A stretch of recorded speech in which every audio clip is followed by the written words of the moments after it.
Satu perikop, satu hari. Pembacaan kita pada hari ini terdapat di dalam Injil Matius, pasal yang ke-27, ayat yang ke-62 sampai ayat yang ke-66.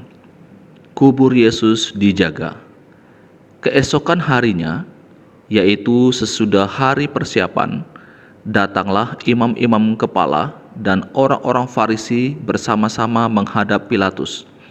Dan mereka berkata, "Tuan, kami ingat bahwa si penyesat itu sewaktu hidupnya berkata, 'Sesudah 3 hari aku akan bangkit.' Karena itu, perintahkanlah untuk menjaga kubur itu sampai hari yang ketiga. Jikalau tidak, murid-muridnya mungkin datang untuk mencuri dia, lalu mengatakan kepada rakyat, 'Ia telah bangkit dari antara orang mati,' sehingga penyesatan yang terakhir akan lebih buruk akibatnya daripada yang pertama." Kata Pilatus kepada mereka, "Ini penjaga-penjaga bagimu. Pergi dan jagalah kubur itu sebaik-baiknya." Maka pergilah mereka, dan dengan bantuan penjaga-penjaga itu, mereka memeteraikan kubur itu dan menjaganya. Saudaraku, ketika Yesus mati di kayu salib, maka ada beberapa tanda yang terjadi.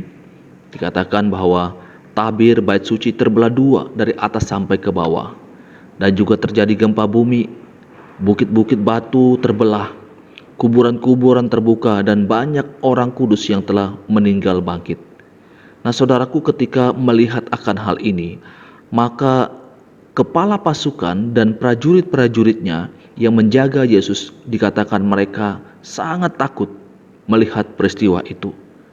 Dan kemudian mereka berkata, "Sungguh, ini adalah anak Allah." Ini adalah satu pengakuan yang keluar dari mulut mereka ketika mereka melihat tanda-tanda yang terjadi ketika Yesus mati di kayu salib. Tetapi berbeda dengan para pemimpin-pemimpin agama Yahudi, imam-imam kepala, tua-tua Yahudi, ketika mereka menyaksikan akan peristiwa-peristiwa ini, tidak membuat mereka percaya dan mengaku Yesus sebagai Tuhan. Justru ketika Yesus dikubur, mereka terus melancarkan serangan-serangannya dan juga tuduhan-tuduhan palsu kepada Yesus. Kalau kita memperhatikan di dalam pembacaan kita pada saat ini, dikatakan bahwa para pemimpin-pemimpin Yahudi ini menuduh Yesus itu penyesat, dan juga dikatakan murid-muridnya juga penyesat. Dan ini adalah satu tuduhan-tuduhan palsu yang diberikan kepada Yesus dan juga para murid-muridnya.